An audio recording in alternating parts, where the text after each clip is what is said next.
आज एक विषय समोर आला आणि अक्षरशः तळपायाची आग मस्तकात गेली. गेल्या काही वर्षात विकसित देशांमधून भारतात येणाऱ्या जुन्या टायरच्या कचऱ्यात तब्बल 5 पटीने वाढ झाली आहे.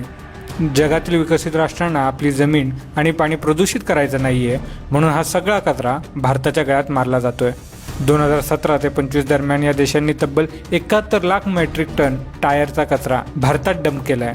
आणि संतापजनक गोष्ट म्हणजे या कचऱ्यासाठी आपण त्यांना हजारो कोटी रुपये मोजलेत. रिसायकलिंग आणि रबर स्क्रॅपच्या नावाखाली हा काळाधंदा सर्रास सुरू आहे. यातले जे टायर थोडे बरे असतात ते रिपेअर करून आपल्याच लोकांच्या माथी मारले जातात. आधीच रस्ते खराब, त्यात हे निकृष्ट टायर. अपघात झाले तर कोणाला काय फरक पडतोय?